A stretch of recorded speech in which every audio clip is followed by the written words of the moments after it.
Hello, everybody. Laura Eisenhower here. I'm so thrilled to be joined by some very powerful and awesome women. And two of them I'm just getting to know. But I want to go around and just have everybody introduce themselves. But we've got Magenta Pixie, Jen McCarty, Lisa Gunshore, and Amenti the Awakener. And this is a Lionsgate roundtable. We're going to get into all sorts of things today about that, but also, of course, where we are currently and what's going on in the world and our perspectives about it. Always so much to share. So I just want to kind of go around, and if everybody could just take turns sharing a little bit about yourself. We could start with you, Magenta. Okay, thank you, Laura.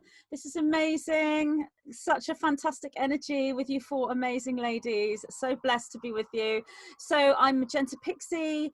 Very briefly, I'm a channel. I started making an attempt to connect with a higher dimensional consciousness back in 1993. And I've been speaking to this higher consciousness, which I call the white-winged collective consciousness of 9. I've been communicating with them ever since, and I started to release my messages from them on YouTube in 2008. So I've been online with these messages for 12 years.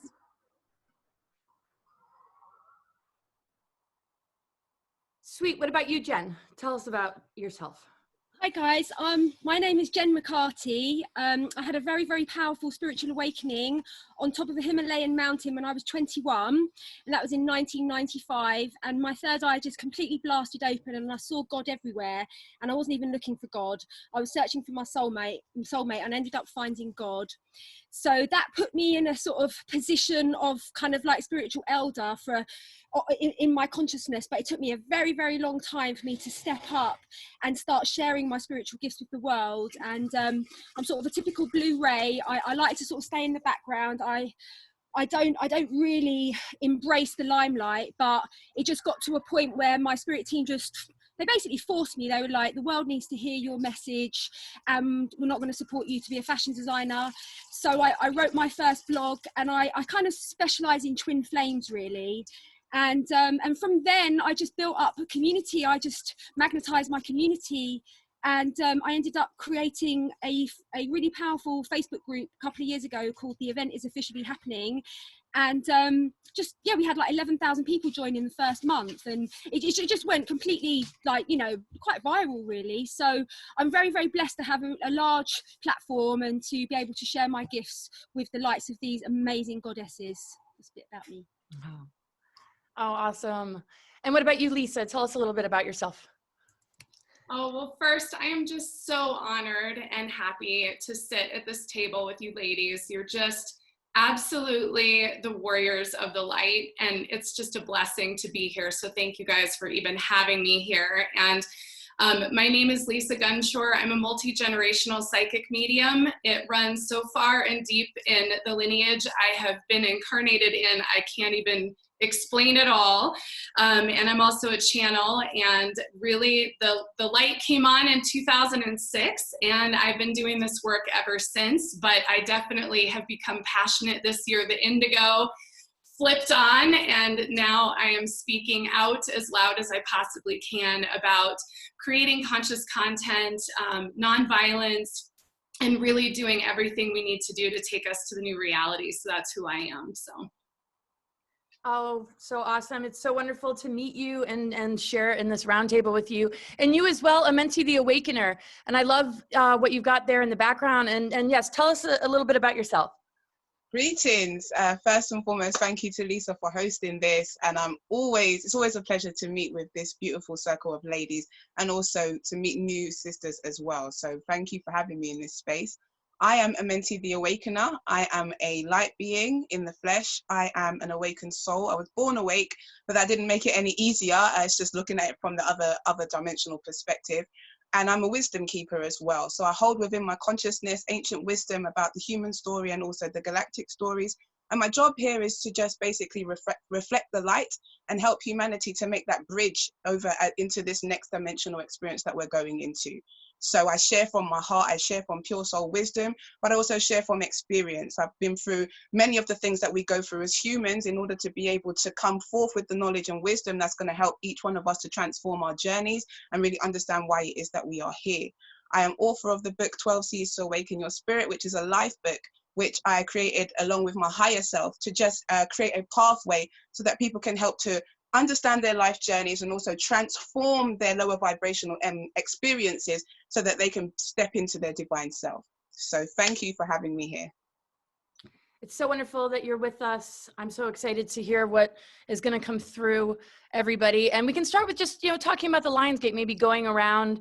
If, we can kind of like maybe do a reverse spin, and we'll start with you, Amenti, and talk a little bit about the Lionsgate and what this particular time, really represents. Okay, thank you. It's very interesting because I've been talking about the Lionsgate all week, it seems. And I'm also hosting a ceremony tomorrow, as well as Jen's hosting a ceremony. And really, this Lionsgate is very, very powerful because we are in the time of revelation. And I don't necessarily mean that in a biblical sense. I mean it in the sense of it's the time of revealing of truth. And it says, there is a quote that says, "Behold ye the Lion of Judah that shall come and break every chain." And so where we are right now in this human story is we're moving into this new age, this new cycle of our reality. And in order for us to move into that vibration, there has to be a breaking down of illusions. There has to be a breaking down of the old constructs. And the lion represents the light. It represents our soul. It represents our true essence. So every year we have this Lion's Gate portal, which happens to be within the Sirius portal as well. That opens and starts on the 26th of July. And that is a special time in ancient Kemet. And obviously the knowledge from ancient Kemet also came from ancient Atlantis and Lemuria. And it talked about the time where Sirius, the star Sirius, would make her rise into the sky. And that was also the time when they say the gods were born: Nephthys, Isis, Osiris, and all of the Egyptian deities. What does that mean for us? Well, Sirius is our spiritual sun, meaning that we get a lot of our spiritual information from that star system. It has ascended long before us. And so it's kind of like a parent solar system, which has always had a connection with the humans here. When we look at some of the traditional cultures of the indigenous people of this planet, you will see that they had connections with beings who came from Sirius. The Dogons talk about the Nomos, and they were able to understand what was happening in the heavens and in the planetary system before we could really understand that here through science. So it's a time of high vibration. It's a time of spiritual development and ascension. And it's seen as kind of like a new cycle, a new year, so to speak. The Nile usually floods at that time as well, which shows you, again, the flooding of knowledge and the purification that can take place. So it peaks at the time of the 8/8, which is the Lion's Gate, in the middle of the lion season, the Leo season. And what that really does is it allows us to step into a place of sovereignty. It helps us to step into a place of embodying our true light. And because we are going through this great revelation in 2020, which is also 2012 in the ancient calendar. So Ethiopia still uses the ancient sidereal calendar. And this time is actually 2012. So it doesn't really matter what calendar you look at, it's always adding up, it's always in balance. So this is the time that all of the prophecies were about. This is the time of the ending of the Mayan calendar. So this particular Lion's Gate is very, very powerful because as we see in our society, there are a lot of constructs that are breaking down. There are a lot of illusions that are breaking down, and those things have to break down in order for us to move forward. So this Lion's Gate is really important because, as I said, it's an opportunity for us to step into our true light. It's also symbolic of the Lyrian race. And when you look at the ages that took place, the first age was the age of Cancer, which is where the Earth was formed. That's why it was a water-based planet. And from moving from water, we moved into the age of Leo. And that's when our Lyrian brothers and sisters had more of an influence in terms of seeding the beings that were on this planet and taking charge for giving them the information that would allow them to experience what it means to be evolved souls on this planet. And where we see fragments of that is in ancient Kemet when we look at the Sphinx, right? And a lot of people will know that the halls of Amenti is also underneath the Sphinx. So that Sphinx represents our connection with that Lyrian constellation, those beings that have come from harmonic universe number 4, and they came to Earth and were able to teach the Earth people how to learn how to do things that will help them and assist them in their ascension. So it's also about bringing in that ancient knowledge, bringing in that power of the lion and the Lyrian race, and being aware of our own individual power. the different star systems who have sent beings to this planet, who have come in human form as well as in humanoid form, they have been all part of creating our human story. And so they're also collectively a part of our ascension. So we have that energy available to us in this time. So the Lion's Gate is really powerful, as I said, for us to step into our sovereignty, to step into our light. And it's also about us taking on that energy. When you look at the lion is the king of the jungle, right? So it's about us standing in our divinity, standing in our power, and being willing to secure the pride, you know, look out for each other and move together collectively. You know, it's also about this alchemical marriage between the lion and the lioness and them coming together in oneness. But my spirit wants to allow my sister Jen to speak more about that. But yeah, it's really about bringing in that energy of power and authority. And when we look at the number 8 represents infinity. And in the middle of the infinity loop is what's called 0 point. And when you look at both sides, you'll see that it has a downturn and an upturn. We've just come from a downturn in our experience of our understanding of what it means to be human and God in the flesh. And we're in that 0 point, which is the apex that's going to take us up to the golden age, this kind of higher vibrational experience of what it means to be on this planet. So the 8 also represents the breaking of old cycles, perpetual energy being broken. So that's also adding to the energy. And the fact that it's 8-8 is amplified. And obviously with 2020, we have the number 4, which is about foundation. So we are creating new foundations. It's also about us acknowledging our divine royalty as divine human beings, because there is a battle on this planet right now between artificial intelligence and organic divine intelligence. And we are being encouraged to tune into the organic divine intelligence that is us. As much as you have the internet web, you also have the Christ consciousness grid. So it shows you that there's an AI version that's connecting people, but then there's also an organic experience that's connecting us through our senses. So it's a powerful opportunity for us to start coming together and really just embodying that strength that it takes to fight against the illusions of the system and to stand in our power. So that's what I'll share about that. But it's an amazing time. Like, the energy is so palpable. So yeah. No, I've been really feeling it. I've been like just feeling so much more energized and on fire and alive. And it's really nice after just so much heaviness. I mean, because so much is going on the planet and there's just a lot of heaviness. So this is feeling really good. So you did mention Jen's name while you were talking, and thank you so much. That was so thorough and brilliant. But because you mentioned Jen's name, why don't we go to you next, Jen? Sure. Can you hear me okay, guys? Yes. So yeah, I have a really strong connection with this time of the year, and it feels like the spiritual energy really sort of like hits a peak at this time, and it's definitely connected to the opening of this Sirius Stargate that Amenti was speaking about. And again, this links in with the Sphinx and all the portals in Egypt, and it's somehow, I just get this, when I sort of tune in with my third eye, I just see these stargates opening on particular sacred sites, and then the Syrian energies are just able to pour through. So I believe that the Syrian energies are connected to our DNA, and they contain codes that enable us to upgrade and basically that are the key to our ascension. So I'm going to be facilitating a large global ceremony tomorrow, and the theme is about the royal lion and the lioness. And so what we're going to be really speaking about is how this time, this is a time where we have so many tools to be able to activate our feline DNA, and we all carry that DNA, those DNA patterns within us.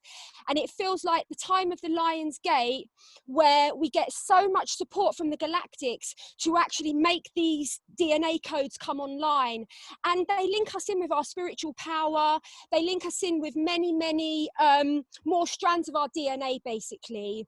So I'm going to be facilitating this ceremony tomorrow, whereby we're going to be actually becoming our Lyran selves. And so we're going to, and it's almost like an overlay, like we have an overlay of these, of our higher dimensional aspects. And this is really, really the time for us to activate those and to really, really empower those feline DNA codes. And for me, this time is really, really about the royal marriage of the lion and the lioness of Judah, or of Zion, of the free world, of the fifth dimension, whatever you want to call it. So in this ceremony tomorrow, we're actually going to be going through a Hieros Gamos ceremony, but as the lion and lioness of Zion. So it's it's a very, very powerful time. And as I said before, I just feel like the energy like massively peaks at this time. And it's just a wonderful opportunity for us to come together in our ascension groups, knowing that the cabal have in the past used really, really potent days such as this for their nefarious agenda. I'm always such a really, really powerful advocate of star seeds coming together on these highly auspicious numerological portal days in order to neutralize or counterbalance any nefarious intentions from the deep state that, you know, they're diminishing now. Their powers are diminishing, and it's almost like it's just a shadow that's left of the deep state now. It's almost like they've actually been taken out, but there's just like a bit of a shadow play being sort of played out somehow. So I think that's all I've got to really say about the Lion's Gate for now. So but that was amazing, Amenti. Thank you. You covered so much, sister. Thank you so much. Yeah, so between you, Magenta and Lisa, who's feeling like ready to jump on this one? Okay. Jump in. Okay. All right. So yeah, so the Lion's Gate. Wow, ladies, you said so much here. I've got all these notes of things I want to reflect on that both Amenti and Jen said. And I feel like I've been preparing for the Lion's Gate since April, when George Washington showed up in one of my lucid dreams and showed me the triangle with the eye. And I started studying Sirius and what this actually means, and the astrology of 1776 being so much a part of our astrological layout the last few months, and what that really looks at. And a peculiar thing, when I started researching old energies of Lion's Gate and Sirius and Sirian energy, one of the common themes that kept coming up was sexual trauma and the release of sexual trauma. And when I really looked at this particular Stargate and was researching it as well, that's coming up here upon us quickly, you know, it's this purge of false realities. And so when you bring together this purification of sexual trauma and this purging of false realities, there's nothing bigger for us right now as a collective than what we're about to release out of our gorgeous mother and get free, release free from us. And so it's a huge, huge Stargate, because we are seeing it. I think I've seen it with my clients this week. I'm sure all of you guys have seen it in conversations. And as the collective is waking up, you know, everybody's talking about it. And I think there's this huge release of our relationships with our mothers. You know, Jen, when you're talking about the union of the lion and the lioness, there's this beautiful gift of healing the divine feminine, releasing this trauma and bringing the divine feminine, the divine masculine back together as it's meant to be on this planet and in this world that we live in.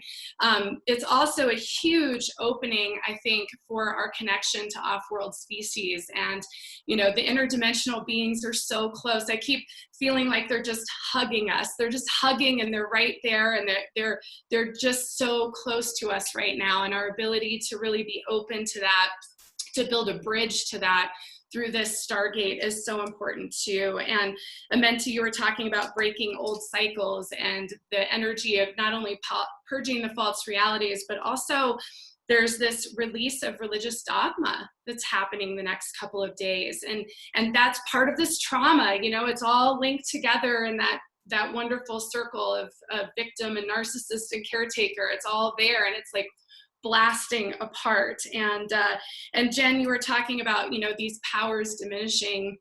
And I had this incredible experience You know, I feel like I'm definitely in my own awakening this year, and I couldn't possibly think I could have any more, but apparently it just keeps coming. But I saw the image of the planet, and I saw this incredible red grid, this stronghold, and it looks like, you know, I can't help it, you guys, I'm totally a Gen Xer, so when you think of Star Wars and you think of Darth Vader and you think of all the red laser beam kind of lights, like that's what I saw. And what the collective showed me was these lights are starting to go out in all these different places, and eventually it's all going to go out. And I feel like this Stargate is this opportunity, no matter where you are in your process of awakening, no matter where you are in your journey, to connect with our ancestors from the stars, to release your own individual traumas that you've been experiencing, and to be able to really heal and break free of some of these patterns and these false beliefs that have been embedded into our culture for so long, so ancient that it's unbelievable. And I'm also doing a ceremony. I'm actually doing it tonight at 8 p.m. Mountain Time because it's 4 a.m. in Giza. And we are going to be working with the grid. We've been doing this for a few months now and really working with the trauma of the planet, because as she's giving birth to her new self, you know, there's all this trauma, ancient trauma being released. And so we've been working with really piercing those waves of trauma with light waves and being able to heal the trauma. But the collective of the Golden Ankh gave me this radical assignment to purify the number 13 through this Lion's Gate, and to actually take 13 back. And there's a lot of energy there between the number 13 and the Knights Templar, and of course, you know, the founding fathers of the United States and the light codes that are there and what was hijacked. And so it's just so powerful. And I'm with you guys. I'm excited, I'm pumped, I'm ready. I'm like, rip off the Band-Aid. Like, let's do this. Like, we are the midwives of planet Earth, and we are here to help her birth her new existence. And it's going to be just awesome. Just awesome. Thank you so much, Lisa. And just amazing stuff from all of you. And Magenta, what are your thoughts? And then what are your thoughts on the Lion's Gate? Oh, great. Thank you. And we want to hear yours after, Laura. I just think what everyone said is amazing. Everybody said some really profound things, and all of them are completely resonating with the information I've been given. So what I've been told is Lionsgate 2020 is extremely pivotal, extremely profound, as it is every year. But this year, multiple cycles are sort of coming together and lining up. Amenti was saying about the number 8 and the center of that number 8 being the 0 point. So yes, that's what we're going into. It's a convergence point. It's a portal of several days, and that entire portal is a convergence. So rather than looking at timelines as you know, long tracks or tram lines next to one another, we are actually in a convergence of timelines, which is why creativity at that point is so profound, because when you're in that cohesive mind thought process, that's when you're able to manifest. And of course, the star seeds are doing this collectively in that point. So yes, we're moving into this, as you said, Amenti, 25th, 26th of July, but the 9 told me that the actual portal moving into that convergence kind of ramps up around the 3rd of August, and we're going into what is actually a spiraling geometry energetically and galactically. And how we perceive that as we're moving through those energies is more of a sine wave. So we're on an upswing of the sine wave. So we're moving up from the 3rd of August right up to the peak of the Lionsgate portal, which is the 8th of August, as we move into that, depending on where we live in the world. So this is kind of round about now. We're moving into that at some point in our time zones. And the 8th of August is that peak. And then we're coming back down on a sort of a downswing after the 8th. And the 9 said that Stargate, that portal, closes on the 12th of August, but it doesn't actually close. What it actually does is it moves into this spiraling movement. It looks like it's closing, and then there's this burst of light. And I know that this is speaking metaphorically and energetically, but looking at what this looks like in the antimatter realms and the feedback that it's giving to us here in physicality, it bursts open this light. And to sort of agree and resonate with what Lisa said about the number 13, the 13th of August, the 9 said, this is when this antimatter burst of light occurs, creating this kind of wormhole or Einstein-Rosen bridge stargate that actually opens up across this planet, but is specifically anchored to Egypt. So it will be perceived as opening over Egypt. Now, whether we actually see any evidence of that in a physical sense, I don't know. Will we see lights over Egypt? Will there be ships over Egypt? Will something happen in Egypt? I don't know. I haven't been given that information from the 9, only that is where this energy is anchored when we're looking at an anchor point at this planet, but the entire planet will receive it. It's also not just about the actual geology of Egypt. It is metaphoric for Egyptian artifacts, Egyptian monuments and sacred presentations, and obviously the Sphinx and the pyramids, simply because this is Assyrian energy, as you have all said.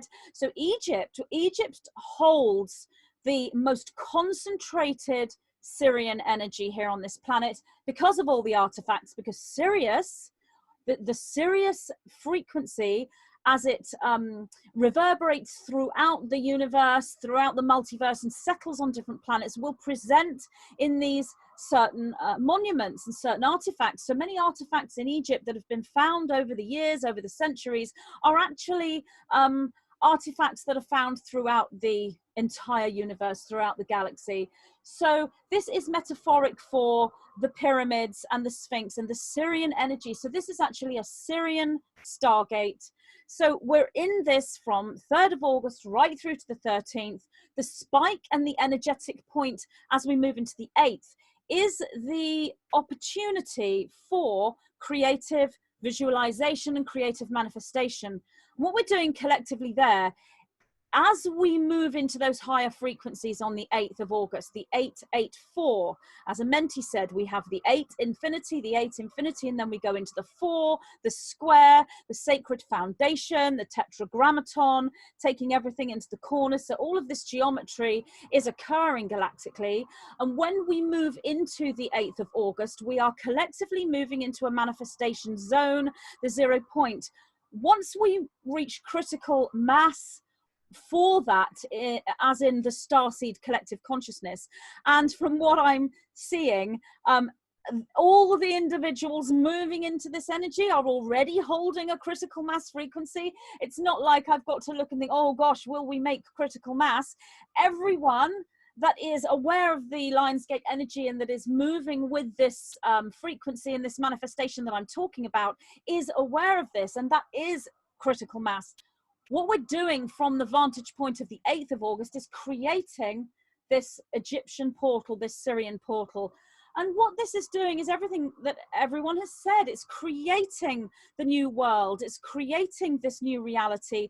It's actually anchoring this bifurcation of timelines, or two worlds split, as you have these individuals that settle into a polarization of awareness and truth and service to others, positivity, and all of those that are still stuck in the false narrative. But also we do have this great revealing that's occurring right now, bringing to light all that has been hidden. Nothing can stop this, no matter how hard the cabal might try to hide and point the finger and point blame everywhere else.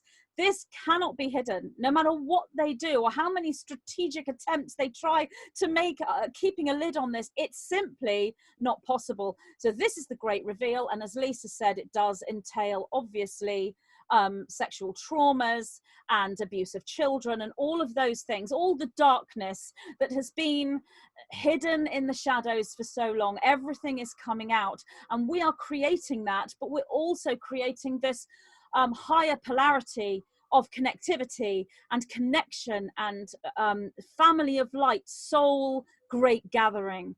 And every starseed will be feeling that. And what I would say to any starseed who's feeling that that's not happening for them, I know that there are people who feel a little bit left out and a bit painful emotionally because they're not connecting with actual people physically. you can still make that connection. That's what this Lionsgate round table is about, and the ceremonies that are being done by Amenti and Lisa and Jen and anyone else that's doing these ceremonies. It's about that connection, so you can take part. That is what is actually creating everything that's coming, the collapse of this old world and the birthing of this new world. So yes, it is a very, very powerful time. And, you know, we're in that energy right now. I know it's not the 8th where we are, but it is in some parts of the world. You can actually feel that Lionsgate energy, that high energy spike just coming in now. So all the darkness is being brought up to the surface to be seen by everyone, especially those who are asleep. No matter how many people think that they're following the false narrative and believing this false narrative, they're all being woken up one way or another. They're seeing it. Even if their reactions are, this is rubbish, it's a conspiracy, this is horrible, I'm very angry at this, I don't want anything to do with this, I'm not going to speak to anyone who represents this, they are still seeing it. And that isn't going to stop. So yes, it's a very powerful time, and there's so much more that can be said about this Lionsgate energy, but I think we've covered a lot of ground, and obviously I'd love to hear Laura's opinions and ideas and insights as well. Oh gosh, thank you everybody. It's so much was covered, and I won't kind of like repeat. I will just sort of add to some of this. A lot about the energetic body. We have to understand that these activations, there are locations on our physical body that receive these, you know, upgrades and openings. The Galactic Chakras, the 8th and 9th chakra is actually an infinity spiral around our head. And when we start to activate this part of our energetic body, a lot of psychic attack tends to happen around that time.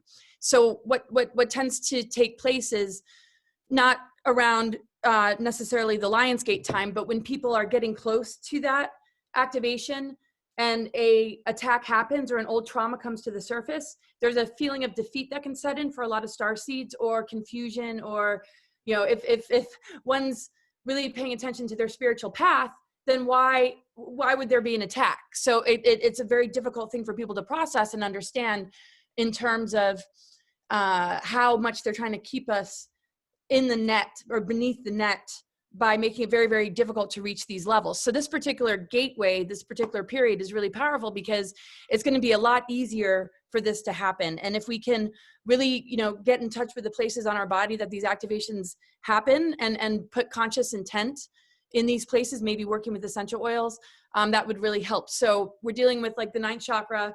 It's referred to as the mouth of God, and it's in the location of the medulla oblongata, so the base of the skull. This is an area that we've all been targeted or implanted back from the times of Atlantis, like ethereal implants, in order to make it very, very difficult to activate our own Lionsgate infinity spiral energy. And it is connected to alchemical marriage and the stage in alchemical marriage that goes into the higher gamic union and is a part of our DNA upgrading.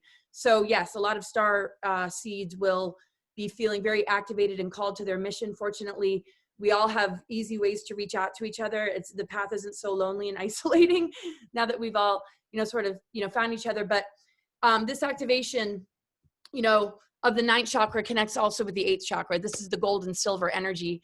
The morphogenetic chakras of the 8 and 9 is like the silver gold. So people have heard about the silver cord in the crown chakra. That actually connects to the threefold founder flames.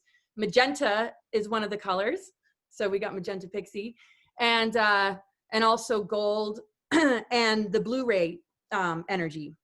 So this connects with the Syrian Lyrans and the capacity of these beings to like not be limited to the physical density that we're in, and the ability to travel on a multidimensional level is, you know, very open. But because it's so hard to maintain that level of consciousness in this physical density, those blueprints were stepped down in order to be able to take human form. And these are like the indigo races and you know, these starseed groups that are able to like actually hold a 24 to 30 strand DNA expression.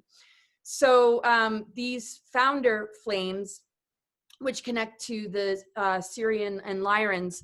One being the Blu-ray consciousness connects to the 0 point. And so this activation, and like you guys were saying with the infinity spiral, that 0 point energy is that mother arc that connects us with the neutron window that brings us to Andromeda. So in this ascension window period, with the Andromeda galaxy and Milky Way galaxy coming together and having their galactic course become one again, this particular juncture of Lion's Gate activations is going to help us to receive and release this purifying, energy from 0 point unified field. And because the ether is available since the sun started to move through Ophiuchus, the 13th sign, which will be coming up later in the year, which will be another really important thing to pay attention to, our capacity to upgrade and purify is like no other. And the 13th gateway, which connects to the 0 point unified field and the mother arc energy and Blu-ray consciousness, being in that place of the infinity 8 spiral, is helping us to take like a huge leap in our awareness of sacred union, alchemical marriage, hierogamic union, and how this is an initiation coming from within to bring greater harmony to the electric and magnetic aspects of our energy fields and the right and left. So during this time, working with, some of these colors can be really helpful. Also the aqua ray, and just, locate these places. The 8th and 9th is a part of a higher harmonic universe that includes 7, 8, 9. The chakra is 7, 8, 9. So we're not limited to the 7 chakras. When we can bust through that, I don't want to call it a limitation, because the crown chakra obviously opens up and connects to,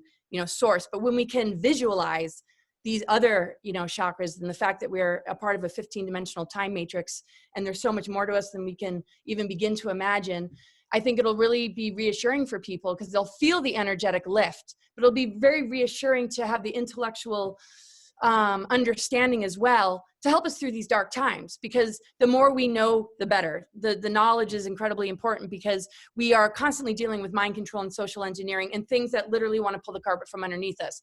So during this time, which definitely everybody already shared the dates and when it peaks, and not necessarily that it closes on August 12th, but this from now till about the 12th, it's really important to limit your time on computers and the overwhelm of information overload coming from the outside.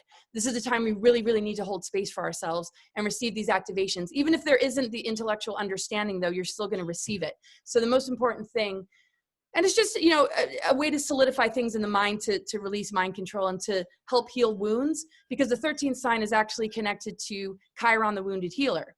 So Ophiuchus being connected to the ether element, and also Chiron, the wounded healer, we need to be able to stand in bravery and courage in the face of, wounds, because that's where we're being played, and that's where events in the news are sort of, targeting, is that it'll make us feel defeated. It'll put us in fight or flight and argument and conflict amongst one another, where, we're looking at each other in a less than favorable way, because we don't know how to handle these wounds. So it's very important that we hold space for ourselves to allow, and to invoke and to set intent for this purification process to happen, because this is so critical. We know that 2020 has been nuts.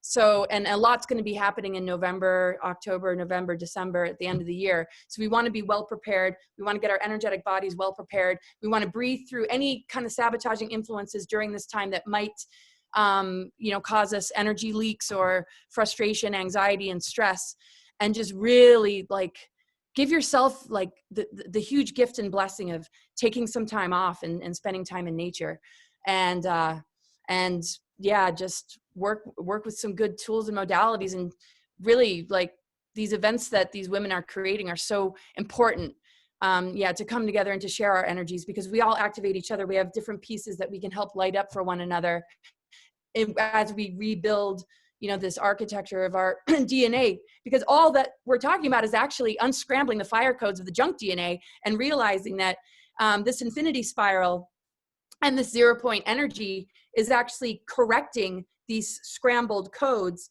and rebuilding the architecture of our DNA so that we can embody the tree of life with our roots connected to the earth, with the branches connected to source, with the energy circulation that constantly purifies the nucleic acids of our DNA, which are elemental, which allows us to stand in our true potential. And that holds an override frequency that will activate the collective conscious and help us to get over these big obstacles that we are facing, which are based in psychological operations. So that's why we need to, take a break and really, really integrate the energies of these times. So that's my little piece. Hope that was helpful. Laura, that was absolutely amazing. Oh my God, you've helped so many people from what you've just said. Thank you so much. Oh, well, thank you. Gosh, it's so amazing to be with you guys. It's always so activating and healing for me. It's just like, and it's so important to energize these kind of conversations. So we've definitely covered a lot of Lionsgate stuff, and we could shift gears. I don't know. I know we all probably have thoughts about what we could be sharing, and maybe bring it down to like a world state sort of human level of what everybody is sort of seeing and noticing as far as the timelines are concerned, as far as these dark agendas and where they stand as far as vaccinations. Or we could go into a different topic, and this is where I might just hand it over to you guys and see what your thoughts are about what you might want to discuss.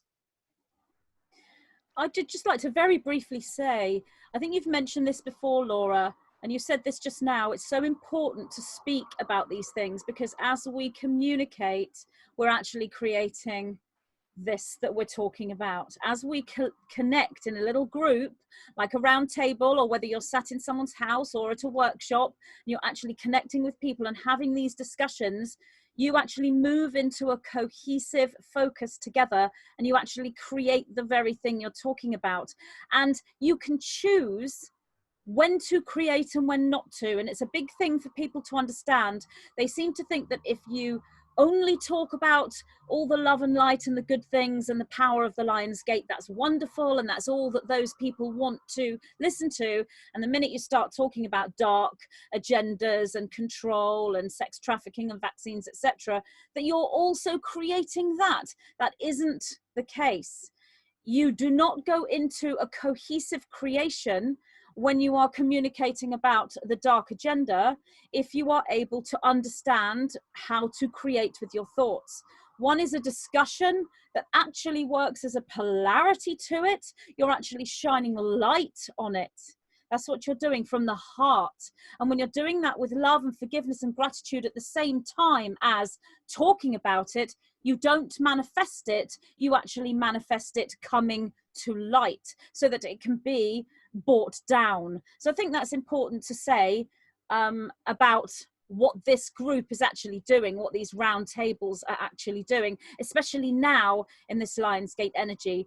But yeah, I'm open to going in whatever direction anybody wants to, discussion wise.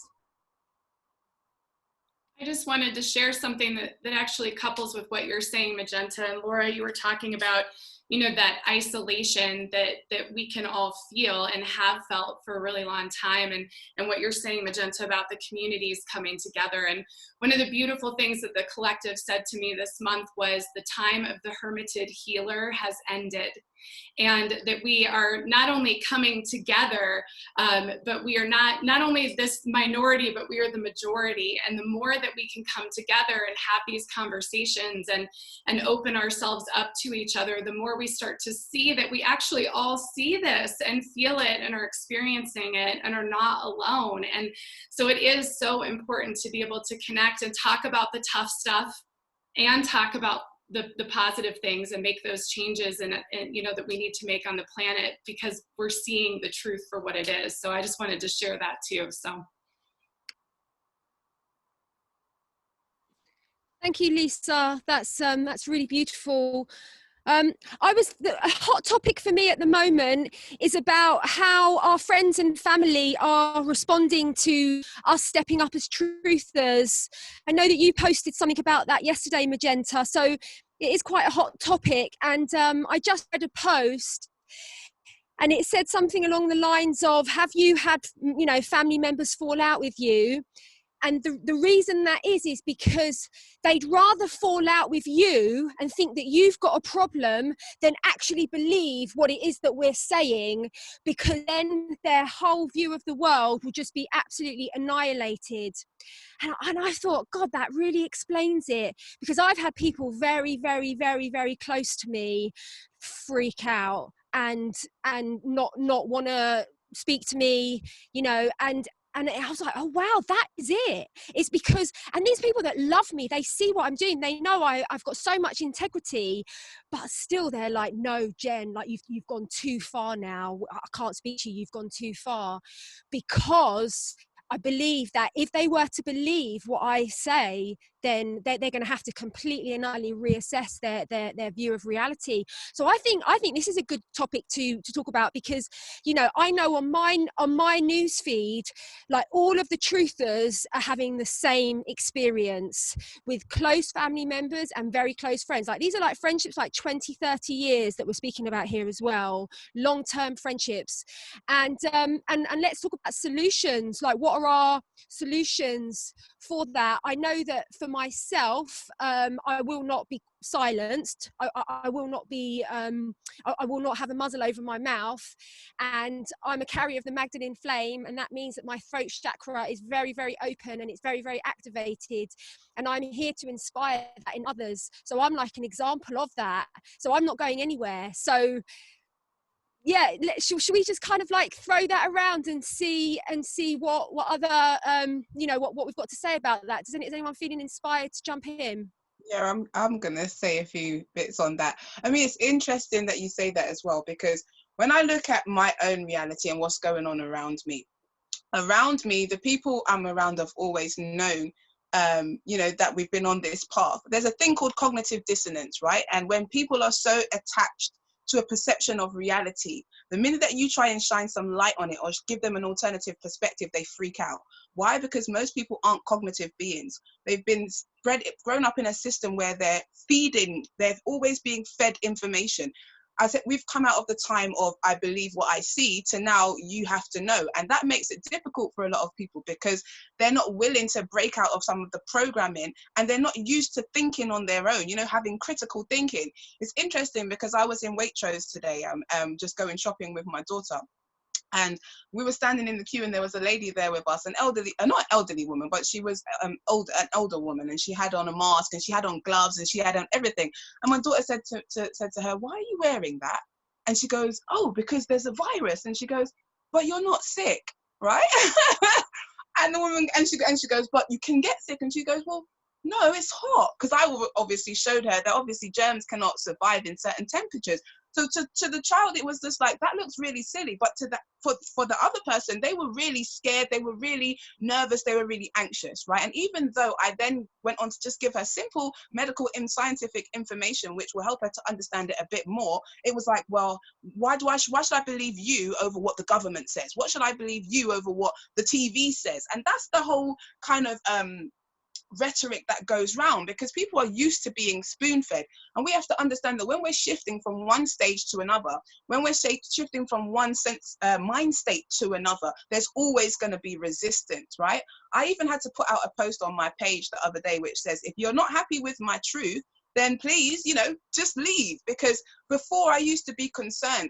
I'm in a community, or grew up in a community, where most of the things that I spoke about when we're talking about blue flame holders, halls of Amenti, all of these things were ingrained in me from my spiritual consciousness. I had people around that were quite willing to come to me for a reading or ask me for information. But anytime I brought anything that was of truth, or tested what it is that they were living or saw as their truth, it's almost like, okay, you get this rejection, or who do you think you are, or they delete you, or whatever. And what I've realized is everything is frequency, and I don't want to be attracting any beings that are going to be resistant to where it is that we're going, because I'm not creating any resistance. I'm not telling people how they should live their life. I am just doing what is in my power to live my own truth, and therefore encourage other people to at least seek, you know, to at least question the things and move out of this mindset of just being fed information and taking it on without real critical and cognitive thinking. And so for me, I don't see it as a thing that I need to resist. I politely ask them to leave and move if they don't want to align with it. but it really is the time that we're in. And I remember when I was writing my book, there was a poem that I wrote called We Are the Way of the Way Shower, the Way of the Way Shower. And the first lines is, I am a way shower, not a follower, not a sheep. You know, at the end of the day, that's my mindset. I am not a sheep. I've always been somebody that's thought out of the box for myself. And there's other people in our community, other people in all of our communities who have benefited from that. This is the time for the black sheep, the rainbow sheep, the white sheep, the goat sheep, whatever. Those ones who have felt out of sorts, those ones who have felt alienated, it's their time now. And we have to look at it like this. When you're bringing in something new, right? A prophet is never going to be a prophet in his own town. People like to hold on to old things because it makes them feel comfortable. You have to trust in you and trust in your vision, trust in what you receive, because ultimately you are the creator of your reality. Nobody else can create your reality for you unless you take on their perceptions, but you ultimately create your reality with what you think and what you believe. And then others will eventually see it, because the truth is not something that can be argued. It just depends on whether they want to be a part of it now and can see it now, or they wait until 20 years down the line when the matrix has completely shut them down and they've already been a slave to the system. And then they'll come to you and say, what was that what you were saying at that point? You know, so to anybody who's feeling that way, where family are disowning them or things like that, you know what? At the end of the day, you are a way shower. You came here to be a change. Whether you really acknowledge the fullness of that or not, that is what you came here to do. And it's a powerful position to be in. And as much as it may seem lonely on one level, you're going to now start to attract your soul tribe, those who are actually aligned with you, and it's going to feel like home, right? It's going to feel like home. So sometimes when things are leaving us, when no good things that are for you will pass you. So at the end of the day, sometimes we have to leave people behind in order to move into another vibrational experience of our reality. And ultimately, we are here to serve our own individual highest truth. So have no fear, right? Have no fear. Understand that you are in a position of being a leader, even if it's only to yourself and in your own community. So that's what I would share on that. Awesome, awesome. Anybody else have thoughts about just working with others and some of the stuff that can happen? Magenta. Yeah, I mean, Jen said that I posted yesterday on Facebook. So obviously this personally affected me. I have one friend that I've known since I was 11. She's actually godmother to my daughter. Another friend that I've known since I was 16. So these are really long-term friendships of 30 years plus. People that I've been through all sorts of, you know, experiences and hardships with, and people that have been there for me and I've been there for them. And both of these friends have actually been there for me at times when I've really needed them. And I'm grateful to them for being there for me when I needed them. And it is really sad because from my perspective, in my little sort of ego mind self, not the higher self aspect, I do feel like, well, I didn't do anything wrong. I wasn't horrible. I didn't sleep with their boyfriends or slap them around the face or steal from them. Why am I getting such anger and hatred? I didn't do anything wrong. All I did was be me and speak the truth that I know. But from the higher self perspective, obviously, I am fully aware everything Amenti said. This is happening. This is happening across the board. This is the bifurcation of timelines. This is the two-world split. It is happening to pretty much every aware person I know. I am inundated with emails from people that are now becoming estranged from their mother, their adult children, their siblings, their best friends, and even in relationships, husbands and wives are hanging on by a thread when one's awake and the other isn't. So I know that this is part of this journey, and I think, you know, the way I'm handling it, I have to say I was hurt and upset. Since lockdown broke, I haven't actually cried. I must admit, I don't cry that often. I know crying tears is probably a good thing because it releases build up of trauma, and it can actually be quite cathartic unless you're doing it every day, and then it can be incredibly destructive. So I don't cry very often. But I did cry about this, you know, especially when they both blocked me on social media. That was just like, I can't believe it, you know. So I was upset. It's funny, I spoke to my daughter. She called me. She saw what had happened on Facebook. She saw my status. She actually said, "Mum, you need to take that status down." I said, why is that then? And she said, because you are speaking from you, the person that we all know, but you're not speaking from the point of view of Magenta Pixie. That's not what Magenta Pixie would say. You're supposed to be leading others.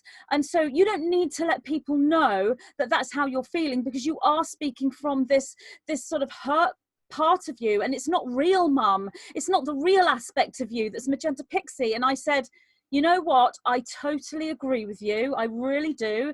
It isn't this spiritual, connected person who doesn't allow anything to affect them and is there serenely teaching. But I'm going to leave the status because I'm not that person all the time. I am human. I loved these girls. They both blocked me on the same day, and I'm upset and I'm crying about it, and I will be okay. I mean, at the end of the day, I mean, it could have been my daughters that didn't wake up, and that it could be them that aren't speaking to me, but it's not. They did wake up. So, you know, and the other way of looking at it is, I know that these girls and anyone else who has walked away from the truth and a beloved family member or friend, this is going to come into their reality from some other avenue. It's going to appear from a different friend, or just something they see or something they hear. And eventually this is going to come to them in their face from their own experience. And there's going to come a time when they will think, oh my goodness, everything she said to me is actually true. It's actually happening. So I know that they at some point will come back to me and say, I'm really sorry, you were right. And I'm not going to sit there and say, I told you, I tried to tell you, which is what I put on my status. That's why my daughter was telling me to delete it, because I think I wrote something like, when you find out everything I've told you is true, I won't say I told you so. And my daughter was right. I was coming from this upset, hurt person. And that's not really being a guru or a leader, let's face it. But it's me being me. And in that moment, I wasn't channeling the nine and sitting in a serene, connected place, because that place would be, we're all one. It doesn't matter if these girls have decided not to talk to me. I'm still one with them. And everything Amenti said about the new tribe, that's absolutely happening. I went to Glastonbury, as Jen knows, because I was with her over the weekend. We were there for a few days, and I met so many amazing people. And I had such a connection with each and every one of them. And I felt that the great gathering now is different than how it was before.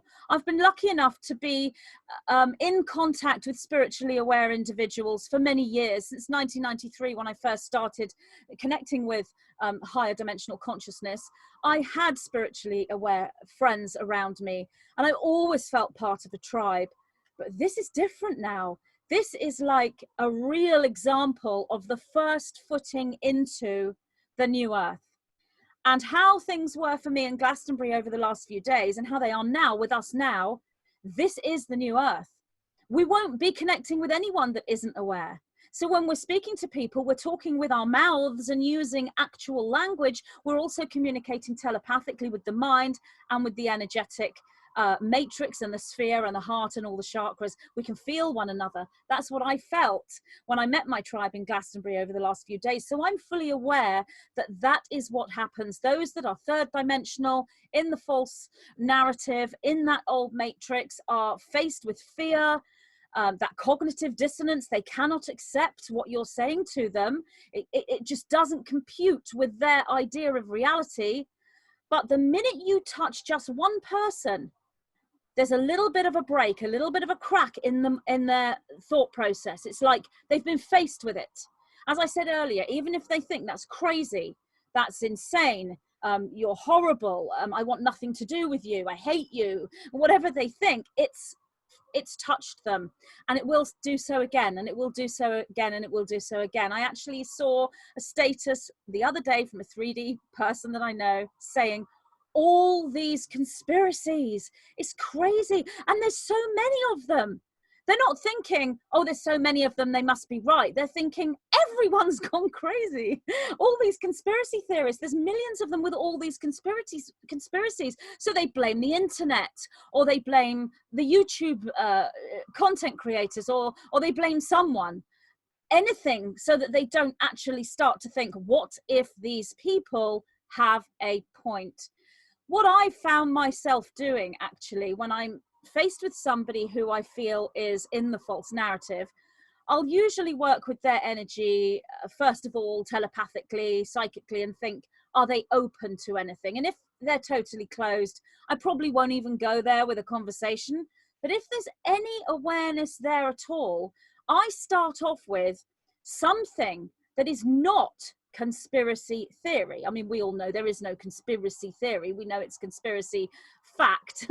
But I will start off with something that is mainstream and see how they respond to that.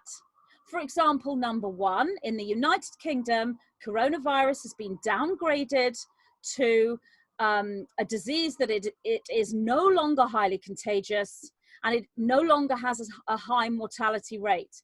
That is on the government website.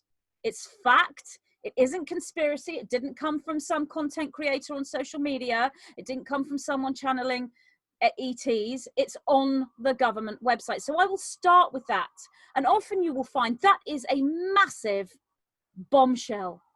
And they will be there like, really? Because they haven't heard.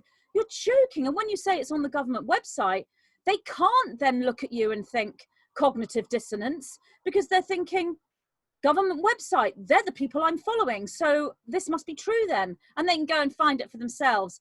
Then the next question is, well, if this coronavirus, this COVID, has been downgraded to no longer highly contagious and no longer has a high mortality rate, why are we social distancing? Why are we wearing masks? Why are we taking all these precautions? And the response is, exactly. So that gets them thinking. So that's the first one I start with.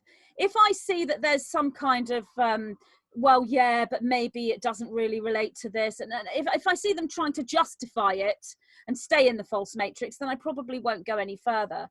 But 9 times out of 10, even the most 3D person will actually take that in itself as a bit of a bombshell. And there are others as well. If you can find any clips on mainstream television where there's some kind of revelation. I mean, I found a clip this morning where one of the UK government ministers is speaking to, I think it's the BBC, and he's talking about how the COVID numbers are incorrect, and how if you have COVID, you get diagnosed with COVID and you recover, then 2 months later you die from a car crash.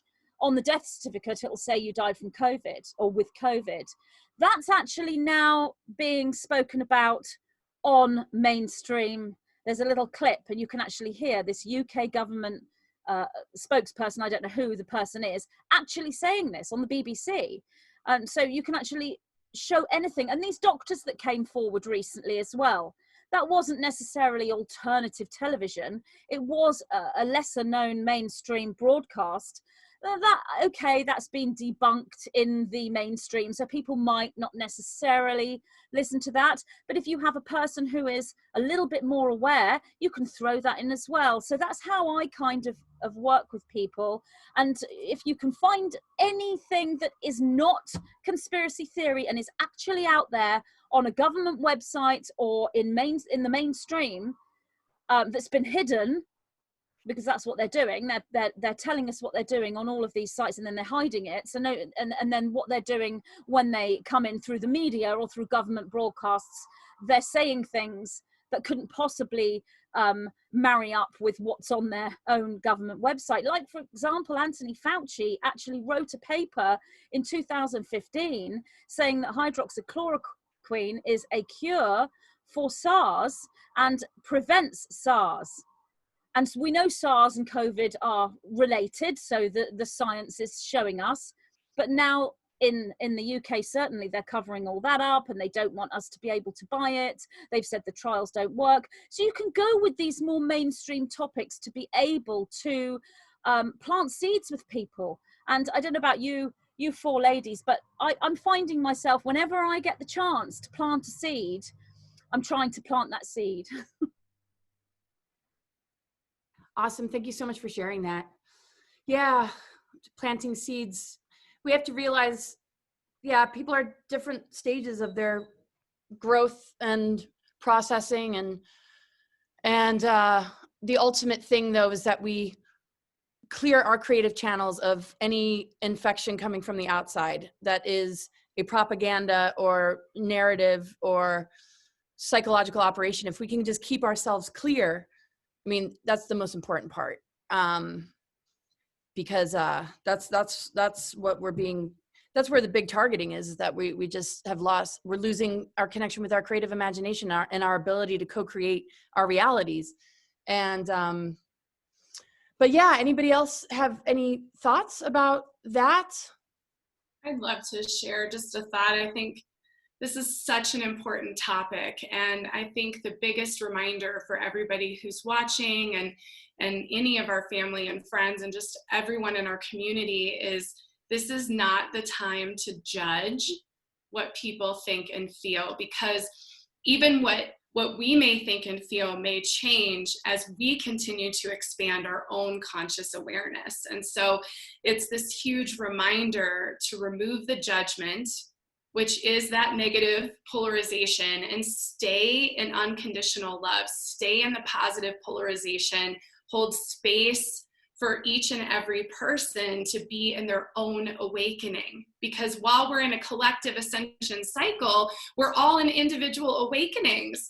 And that experience is going to be different every single day for every single person. And so releasing the judgment, practicing nonviolence when you're commenting on social media, right? Like, staying in love is the most important thing that we can do. And you guys are absolutely right. And Magenta, what you're saying about your friends, and I'm going through it with some of my family members, and it's really hard. There's a collective grief. You know, you're grieving the loss of these people that were part of your life or part of your family.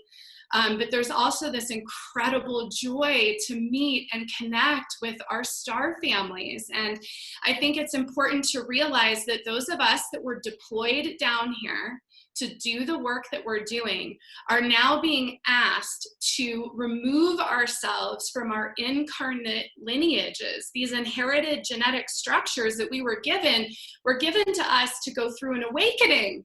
And now that we're in that place, it's time to step out of those inherited genetic structures and release ourselves from our family and be able to step into who we are, which are these divine beings of God's source who came here from all of the planets and all of the stars to take us to this next place and to birth this new reality. And so to have judgment is to align yourself with the negative polarities. It's that simple. And so we just can't judge anyone. I'm finding out things every day I didn't know. You know, the more you look at the infinite structures that are our consciousness, the more you're going to see. So it's so important to have that open mind and to just have an open heart and to be in this space of equal and unconditional love for the wounded and the wounders, because the wounders are in the same boat for the most part. There's certainly agendas and there's certainly this darkness that we have to see,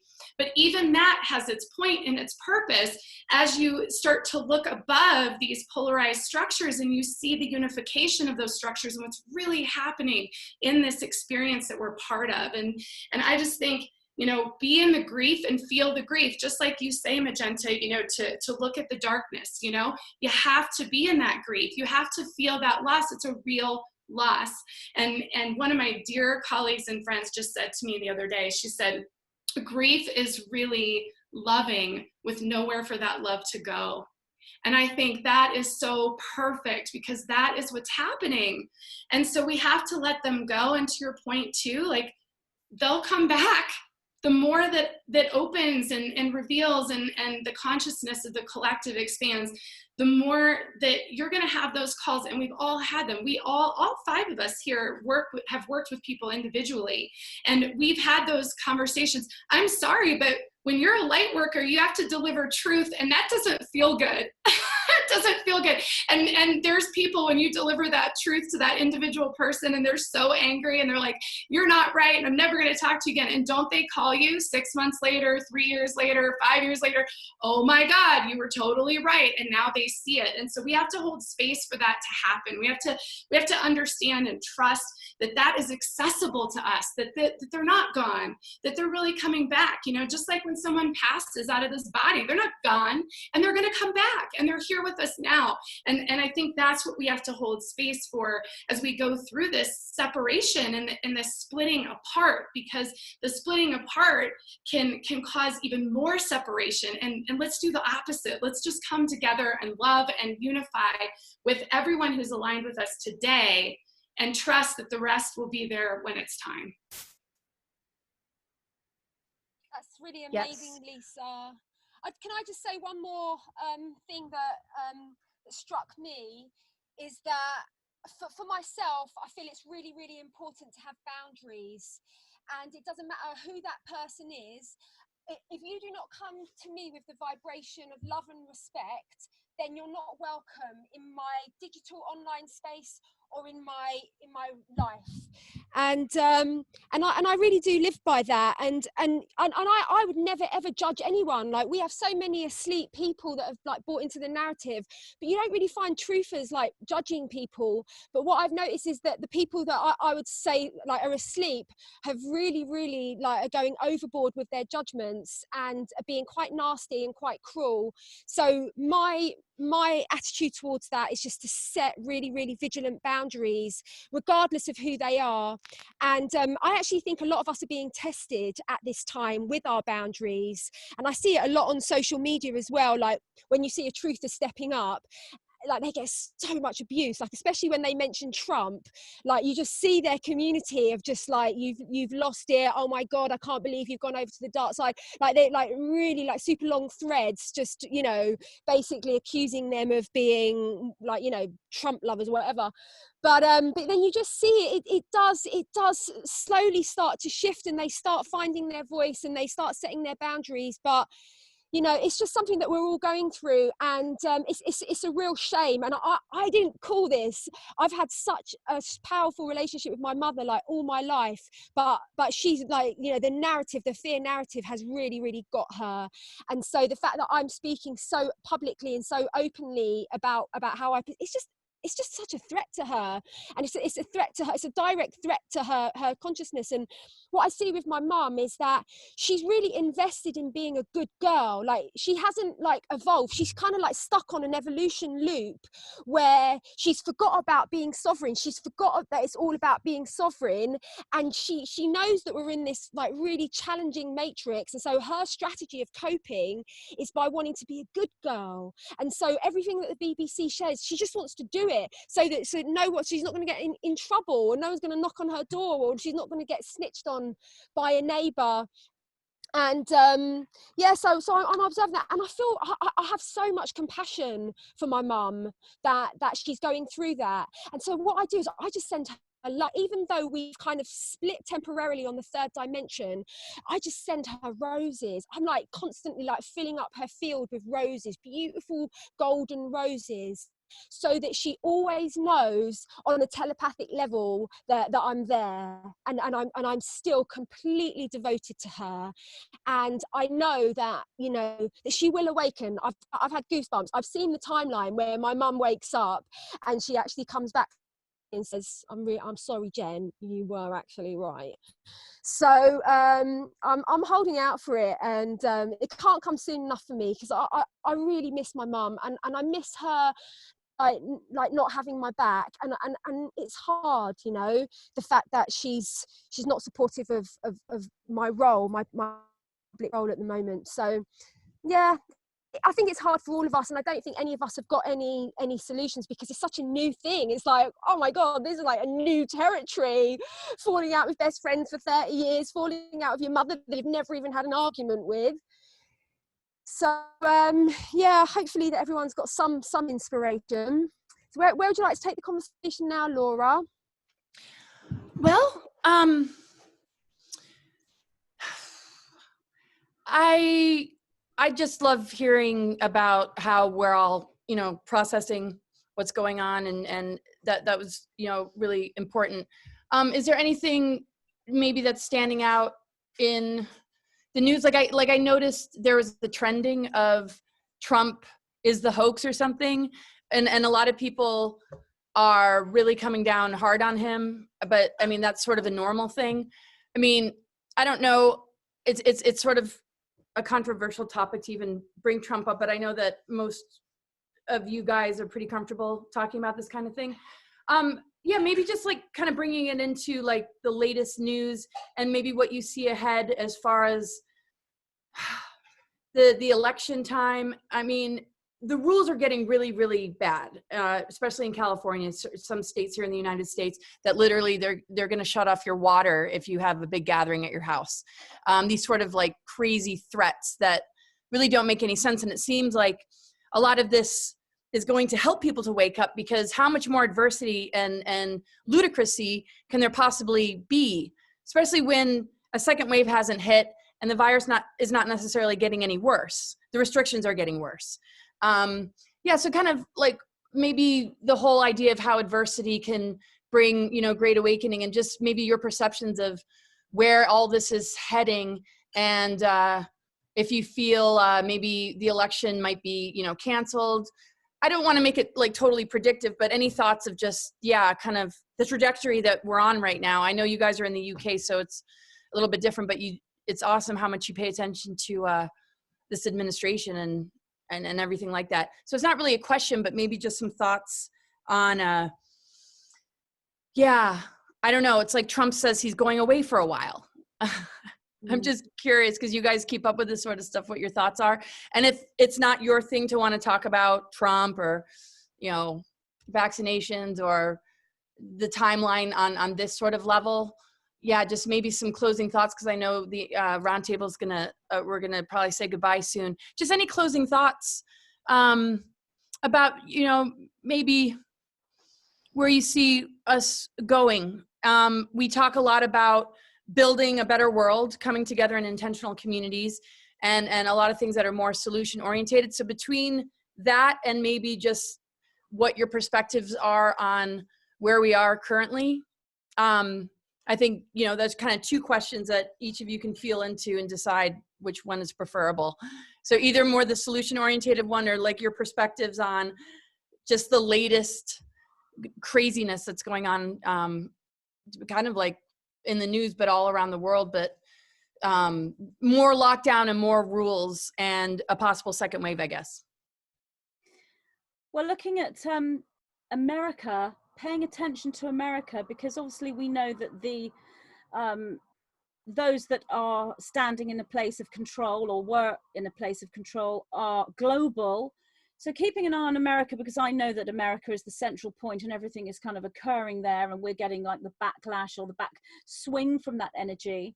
So I do pay attention to what's happening in America, and I do also utilize those stories coming in from the US to present as awakening tools to people here, perhaps who are still asleep in the UK. So you talked about having the water cut off if you are having a gathering. I saw that story, so I posted that. And most people that reply on posts like that are already awake, but you'll have the odd person who will see it. And as you say, it's like, well, why would they do that? That's like a punishment. This is supposed to be helping us, preventing us from getting sick. Why would they punish us? Some people are very much stuck in the little sort of microcosm. It's like, what happens in the US doesn't affect the UK. Why are you even worrying about American politics? And it's not so helpful really to use other countries to assist those people. But others, I think, are aware of the greater reality and the greater world and how we're all connected. So regarding Trump, he's really playing a 5D chess game right now, as Jen and I have spoken about in the past, and Laura, I've spoken to you about this as well. And it does baffle me that so many people don't seem to get the strategy he's playing. And, they do tend to fall for it, even light workers and aware individuals. So when Trump said that I've got a lot of haters and you might not see me for a while, I instantly felt what had occurred there is he's getting some antagonism or threats. I'm not sure whether it's a full threat, but there is certainly some kind of threatening attack there. So if he goes and says publicly, I've got a lot of haters, you might not see me for a while, and hints that, you know, he's in danger, just by putting that out there in a sort of a semi-joke, that actually makes them back off, because they can't go and abduct him now after he's gone and said that, because everybody will then link to the fact that he said it. So he is protecting himself by making these throwaway comments. That's how I took that.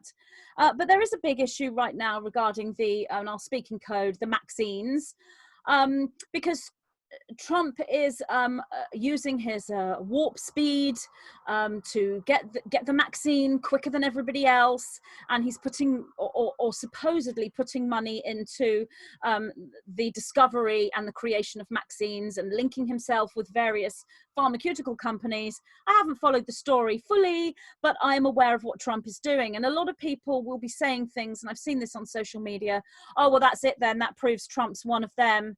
You know, now what do you say, Magenta? You're amazing savior of light. He's turned out to be cabal all along because he's putting money into this company, or he wants a vaccine.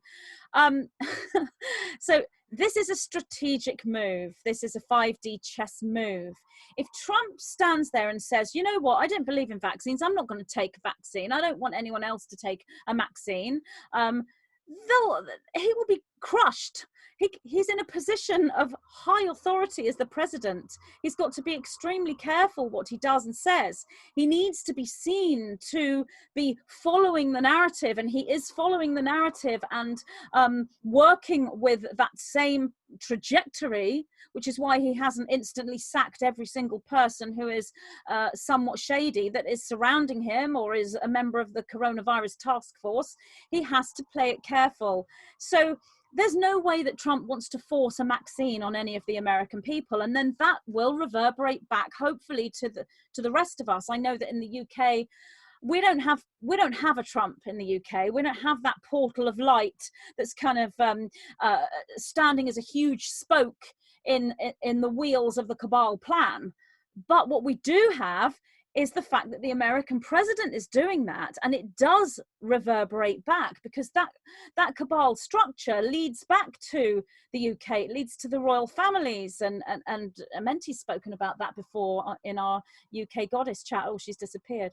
So I think people just need to be aware that Trump is playing a 5D chess game. And you can't convince people that Trump is not cabal and is working for the light. If they don't see that, then they don't see that. And what we were saying earlier, what Lisa said about judgment, I would say to those people, don't judge us who don't see that. Have an open mind, because let's face it, if you don't vote for Trump in the upcoming election, you are going to be voting for the cabal. That's the crux of the issue here. It doesn't matter who the candidate is or what party they're saying they are from. If you don't vote for Trump, you're voting for the cabal, Illuminati, and all that structure holds. That is your vote. It doesn't matter if you absolutely detest the sight of Trump. He's not cabal and the others are. That's your vote. Do you want the cabal to be in the highest position, as in the American presidency, or do you want someone who's not cabal to be in that position? That's your choice. As for the election itself, I've been saying all along, I have never seen the election set in as a definite. I've been seeing the potential of an election going ahead around 50-50. Recently, I felt that had increased somewhat, and I felt that the probability of the election not going ahead was even higher. It's a tough one to call, because obviously these timelines are moving. So really, I'm going to sort of say 50-50 again. But as I have said before, there is a voting issue. And I know that Trump is talking about this. He's talking about the mail-in voting and all of that. There's something that still hasn't been brought to light. Something is going on with the voting, and it's coming in from several streams, and it's so big, so huge an issue that it's enough to topple the actual election itself. I don't think the election will be what people think it will. It's not just going to be a smooth, hey, this is a campaign and this is the election like all the other years. This is a massively different election, even if it does go ahead. Will it be postponed for a while? Or will there be some kind of change? Will it be in some kind of limbo state? Or will it not go ahead? I'm not sure, but it's not looking like a normal election energetically. Something is different this time. So yeah, I mean, that's what I'm really seeing. And I just think, again, it is about this warring polarity between the alliance, the light, the cabal, the dark. They make one step, we make another step. I know I spoke to Jen in Glastonbury, and Jen, you were saying, you know, you feel that the white hats are sort of 80% in control. When I came home, I asked the 9 about that, because I'm seeing it as 50-50. And the 9 was saying we were both correct. So I said, well, how can it be 50-50 and 80% in control? Can you explain this to me? And what they were saying is, from one vantage point, when you look at the linear timeline, you take into account the higher dimensional perspective, which is the future. Then the white hats, the alliance, are 80% in control, because you are taking into account the actual future and the fact that in the timeline we're heading for, we win this. It's an inevitability. So from that point of view, the white hats are 80% in control. However, looking at the sort of more third dimensional reality, without looking at the inevitability of us winning this, it's a 50-50 shift. So that's how come the 9 said we were both correct. So looking from slightly different perspectives there. So in this reality, it's a 50-50 battle. But when we shift to Jen's highly positive perspective, the white hats are 80% in control, because we can see the future. So that's important to know as well, I think. So anyway, I'll hand the talking stick over to... Thank you so much, Magenta. Yeah, anybody have any more thoughts on these sort of topics or solution-oriented things? Jen? Yeah, so I loved what you said, Magenta. It was so powerful, and I really, really resonated with everything that you said, especially the bit about voting Trump. And if you don't vote Trump, you are basically voting for the cabal. And, you know, we've obviously gone way beyond this left and right paradigm, conservative and liberal paradigm, and it literally is freedom versus slavery. That is where we're at. And I know deeply and intuitively that Mr. T is all about sovereignty, and he's all about freedom. So I just find it like, wow, you would even consider voting for anything other than that. I find it unfathomable. But so with regards to what you were saying about the 80%, Jen, so I got a lot of... Jen, Yes. I don't mean to interrupt. I actually know light workers who are extremely connected energetically that are not planning to vote for Trump. Really? I know. I can't believe it either. Just putting that out there. Just putting that out there. Yeah, it's absolutely mind-boggling, and that's what me and Liam think. We think, well, what, you know, and it's the same when we were listening to David Icke, because we listened to your show with David Icke the other day. We loved it, Laura, but then when it got to the bit about Trump, and he basically said, oh, well, he's just the same as all the politicians. He's bought by the Zionists, and he hasn't done anything. I was like, you what, bruv? You what? Have you not read his executive orders? I mean, I personally have read his executive orders, and I sobbed uncontrollably when I read them, because they're profuse, and I've never seen an internet screen that goes down for so long. It's like about a 5-minute scroll. He's about a 10-minute scroll. He's done so many incredible things. So at some point I'd love to hear what you've got to say about like how you felt when David Icke said that, Laura. I'd love to hear that, and I think quite a lot of us probably do as well, because me and Liam, we just sort of switched off, and we were like, you are... Yeah. Do you want to say something about that? It's a tough one, because there is a lot of news that circulates around that people gravitate towards that I can't say, or you know, what the source is, or if it's true or false. And as far as things related to Epstein and people that he's been trying to pay off. That was sort of disturbing.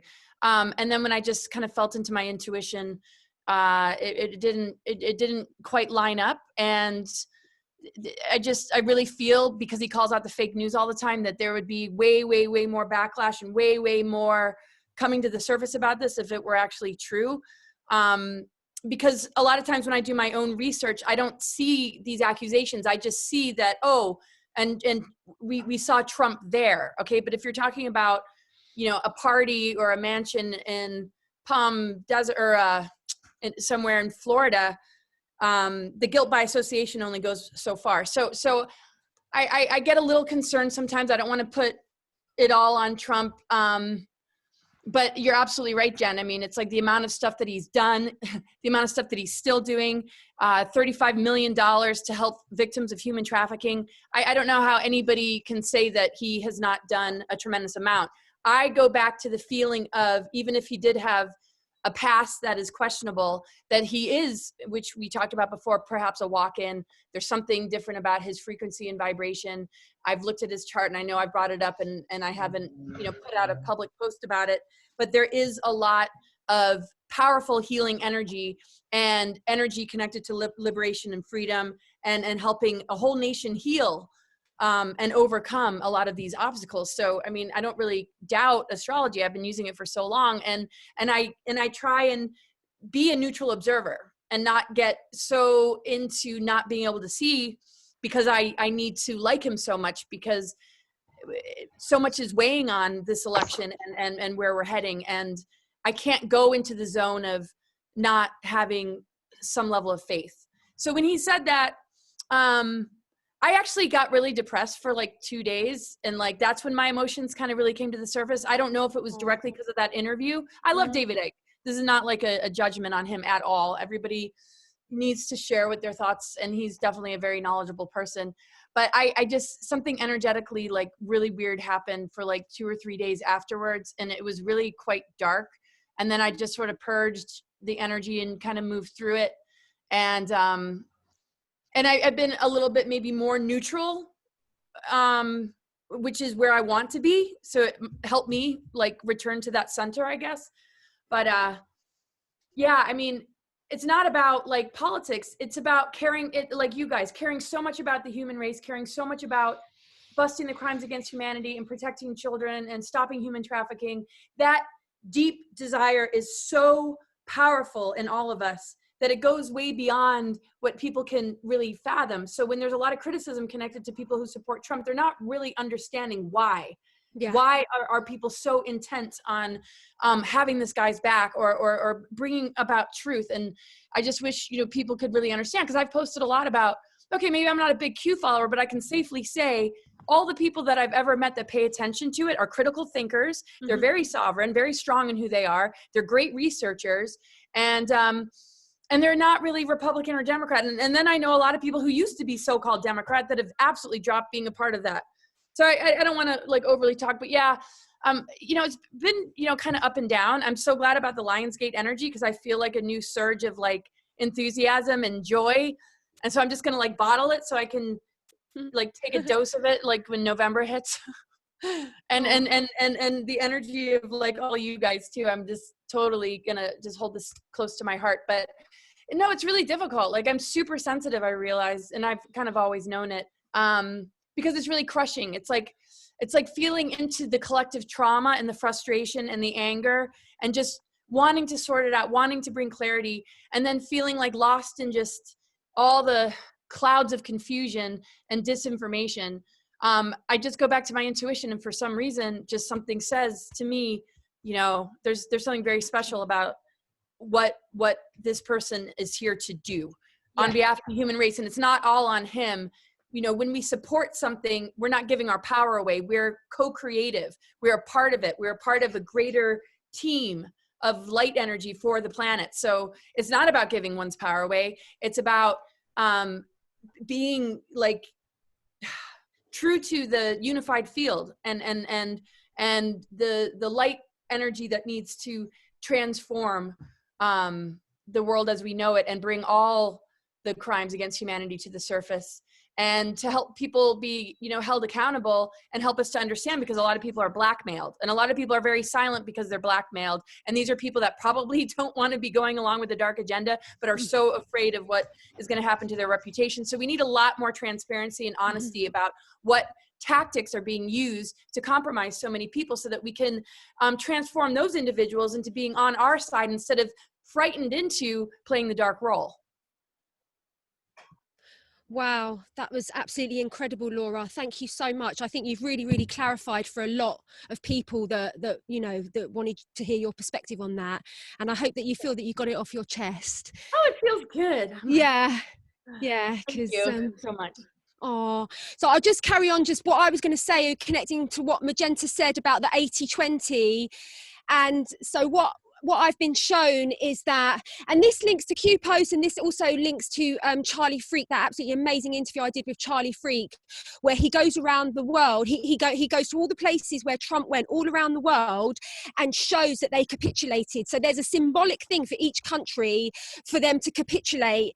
And so what in that video, what Charlie says is that, I think it was like 2017 and 18, right at the beginning of his administration, he basically, like the Q team, which is the globalized military sort of operation, they had compiled these high production documentaries, like basically sharing about all the human trafficking, about all the adrenochrome, and about how all of the individual, like, you know, powerful people within those countries were involved with these heinous crimes against humanity. And so Trump went to each of these countries and gave them these documentaries, and in that moment they capitulated, because he was like, you know, you have to acquiesce to us, the White Hats, otherwise we will go public and show everyone what you've done. And so in this amazing video, and I'll post the link on this, it's a Mark Devlin video, and like, for example, he goes to Japan, and in Japan it's only the highest person in the land can give the sumo wrestler their shield or their award. So Trump is given the honor of giving the sumo champions their award. Another thing was the sword dance in Saudi Arabia, like only the highest person in the whole of Saudi Arabia can hold this sword, and they gave it to Trump. And it's absolutely amazing. So based upon that information and some really, really incredible researchers like Alan Fountain, Daniel Dow, people like that, I feel very, very deeply that they are in control. Like they, you know, and I do feel it's 80%. And I feel that what's going on is that a lot of these people are being used as sort of like actors, if you like, to be so tyrannical, to wake everyone up, to wake humanity up. Because I don't think they would be that stupid. Like, I don't think Bill Gates would be that stupid, or Tegan Chrissy, or all these people, like Ellen. I don't think that they would all collectively like be this, like lose their shit, you know, in like publicly. So to me, it definitely feels like it's a white hat controlled operation in order to wake up waves of sleepers. And you know, and we're in the Lionsgate now, and this is like a massive wave. This is going to activate a massive wave of sleepers. So they turn up the tyranny, as Laura was saying about what's going on in California with Newsom. Like, Newsom, I'm sure that he's under white hat control, because it's just, but you know, obviously we know California is a very, very democratic state, and so there's big work to do in California. There's so much of the derangement syndrome in California. So it sounds like Newsom is really having to step up. That's not to say I don't agree with it. I would never have wanted it to play out like that, but it's you know, this is how they've deemed is the most sort of like efficient way for this awakening to happen. So again, we don't know, because obviously the mainstream news doesn't tell us. All we've got is dots, and we're just trying to put these dots together to form a picture. But luckily, a lot of us gathered here, we're very psychic and we're very intuitive, which really, really helps when it comes to interpreting those dots that we all put together. So everything that we're saying, I really invite you to use your own discernment and use your own intuition, like what resonates for you, and really like go with that, because that's all that we're really going with, really. So that's what I'd love to say about that. So thank you, beautiful sisters. Thank you so much, Jen. Awesome. So anybody want to just share some final thoughts? And then I guess it might be time to close this awesome roundtable. I've totally enjoyed it. But yeah, any kind of final things that maybe you didn't get a chance to share that you feel is important at this time? Amenti.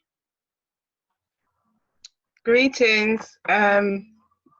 Apologies for what took place. My phone completely overheated, even though it was fully charged. And I kind of know what that was about. When we started talking about Trump, I instantly started to get hot.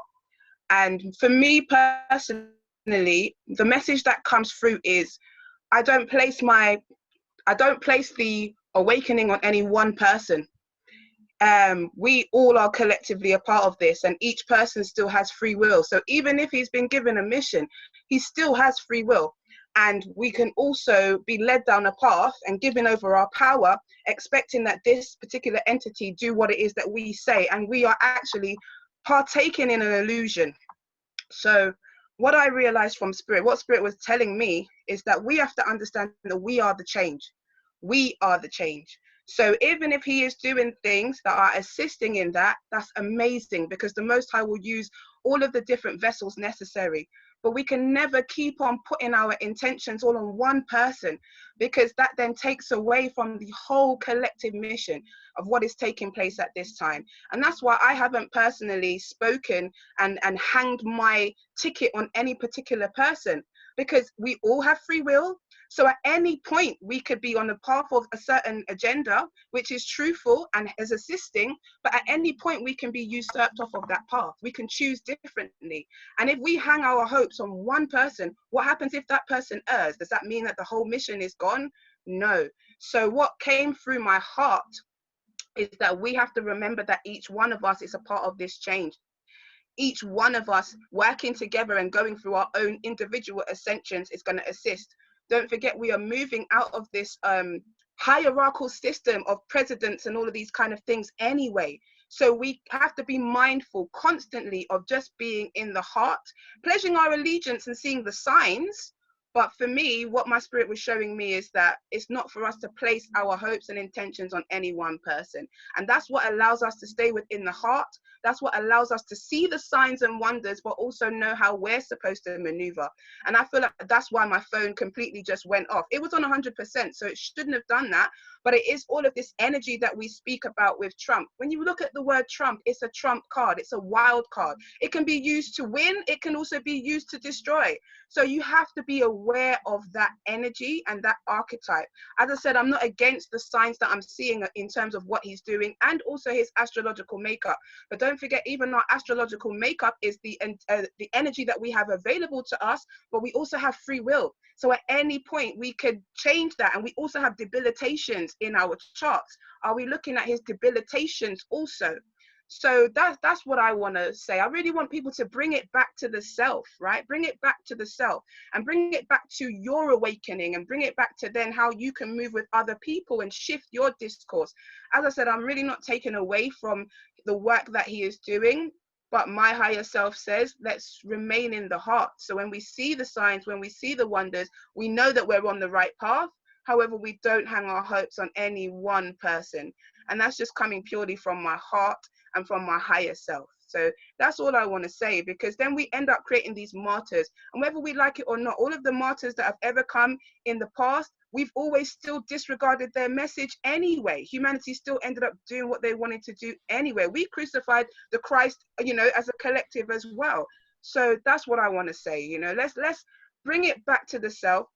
Let's always allow our hearts to guide us, to be guided by the heart, to always seek the truth. And when we see the signs and wonders, we acknowledge it, we move with it, we see the signs, but we always stay in a place of sovereignty and autonomy.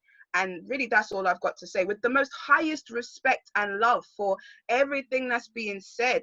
And that's why I haven't really said anything about it, but Spirit literally just came into me like, boom, this needs to be said. Just allow people to be in their heart and allow them to see what's happening, but please don't pin your hopes on any one person. As I said, that word Trump is a wild card. So yes, he may be doing the things that need to be done, but it also may be a test for us not to give away our power. We support, we see, but we don't give away our power. So that's what I want to say, with the fullest of love and respect for all of your opinions and even for the works that he's doing. I see the signs, but my spirit has not allowed me to go in a place of saying, this person is a this and this person is a that. Personally, just because it's more the frequency. And if what they're doing and their actions is helping to shift us towards the collective agenda, then that is what is important. So that's what I want to add to the mix. As I said, again, from the purest vibrational space of love. Jen?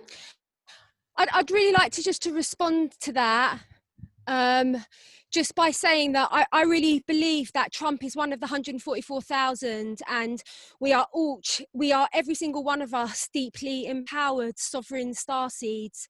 And to me, that goes without saying. Like, I'm sort of gone beyond that conversation. Like, I've just sort of have the assumption that we all like know that. Like, this isn't a question about our sovereignty.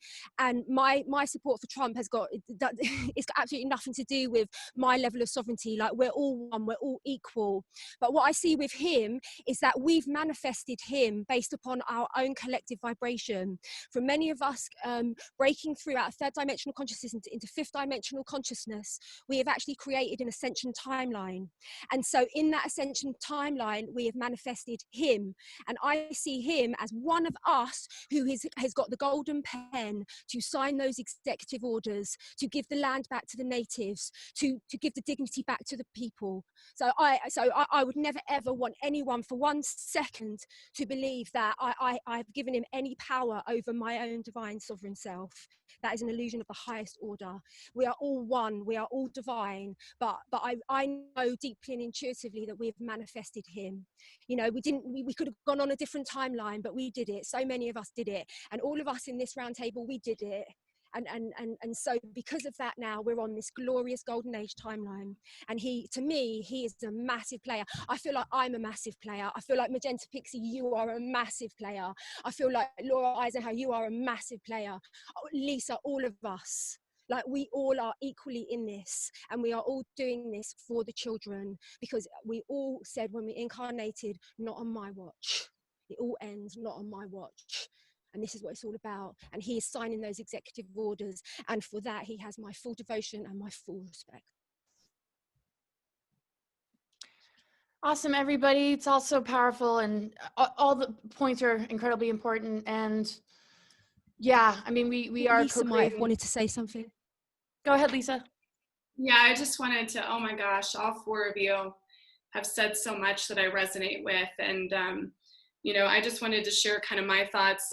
Magenta, I absolutely 100% agree with what you see and feel about the election, and shared with you. I was scared to share it alive last time I spoke with Magenta, but, you know, I've seen that there's a dismantling around this election also, and there seems to be some kind of delay, and right now I see February or March as this delay, but just like Magenta said, there's so many different timelines right now. It's like pick one and decide. There's you know, highest light and lowest dark and everything in between. So it's just this array of energy. So it's shifting and changing every single day. But I agree that there is absolutely something.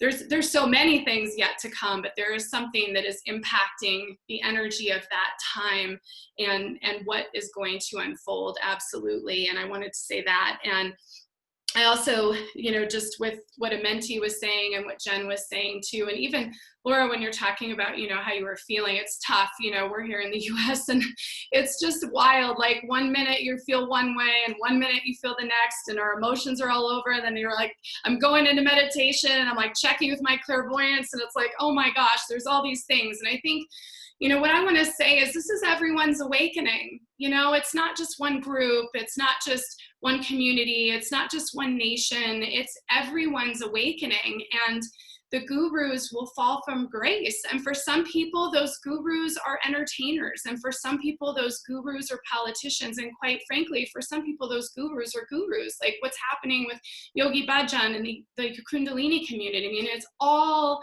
part of this deep, ancient trauma that is being released. And so my view of Trump is that he is an activator. And when you feel those negative emotions come up with him, with a theory, with a truth, with a person, that is your seed point for awakening. He is inviting you to awaken when you are connecting in with that energy, just like many, many, many star seeds across the planet and many experiences that are happening in the human reality right now. And I think the question you have to ask yourself is, will you accept the invitation? Will you look at your own shadow? Because we had to have a big, bright shadow thrown into our face to have us see ourselves. And it's only when we love and accept that part of ourselves that we'll be able to be in unification.